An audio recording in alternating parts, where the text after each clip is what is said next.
Ryngkat ke phur ke siang ba-i-shongkun Sohblei Paul Olphindro Lyngkot SDP Provincial Salesian Shillong Province ula kyrkhu Plie paidbah ha ke tarik Rymphang ya ke Building Skul Bathymmai ke Bosco Pnar Mihmyntdu Jowai ha ke jingkmen ke khraw na ki nongpyniaid ki kmie ki kaba ki nonghikai ki Samla pule jongka. Ha ke jingkmen ha ke ni ke jingelang Plie ke ni ke Building Skul Bathymmai o Provincial Olphindro ke Jingsngongu ya Sohblei o bela betin linti na duk basdang ni ya ke jingtrei ha ke ni ke Building Bathymmai. Ula ai ke Jingsngongu ya baro ki nongirap ki bala kirshan ban pen urlong ya ke ni ke jing angnot jang ke seng solution bat ki nonghikai bat ki Khynnah Samla pule ha ke ni ke skul. Ka Bosco Pnar ke di ke skul hikai trei ki Samla ki bathrang ban yeng hala ki jong ki kejat ha ke jing in. Kidon bonjat ki Jinghikai ban trei ban kata kat kum kani ke juk peminta. U provincial ula IT kani ke building ha ki Sohblei ba Pyniar ya kani ke skul bat kum ju ha ki nonghikai bat ki Samla pule. Ula penpau ke jingkmen bat kit bok ban nakani ke skul hikai trei kin mi ki rang bat ki thai bakin sai ban yeng hala ki jong ki kejat ban pendak penbiang yala ke yeng ke sem ki khun ki kti bat iki para breu de ki lat kamai kaji ki bahok bat ki bami na la ke jong ke sep. Sohblei Francisco dahar SDP Rector Bosco Pnar ula penpawi ke jingsngongu ikinong ilam kani ke seng reunion kabayai imsngi ban kintiu ki Samla sya ke kenjang long brio man brio bajanai. Pi baro tose pihak treistom. Ban treistom Ryngkat bat kinohikai ki jong pi.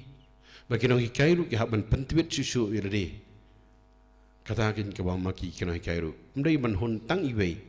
Ngiban tempit ar lai sao kham dami kinohikai.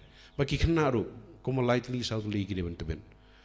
Kita ke mama pi ke Khynnah abe je Khynnah badan hang ni penpriang ya kini kerman bai fada Fernando lah ni ibala ban penbrai ya kini ya ke diocese bro koi ya ke jinong kam jongki kon sama kini ke por.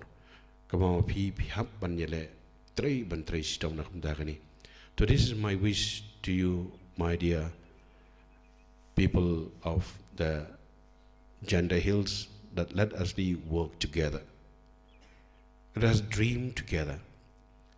Especially all the priests and religious men and women who are in the diocese, and also over the lay people.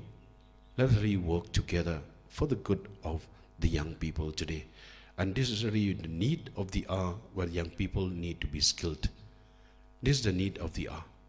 But only if we put together, and when we work together, and when we dream together, definitely we will grow together. And all will benefit together. It's not only an individual will benefit, but everybody will benefit from that.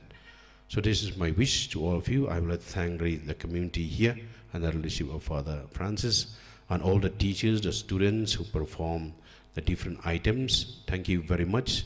May the Lord let us continue to pray for one another.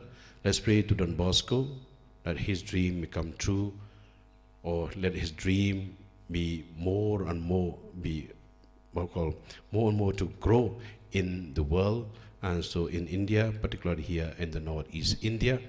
Let's pray to our Blessed Mother, and let's pray so to Father Turko, to Father Turji, to Father Dominic, then to Father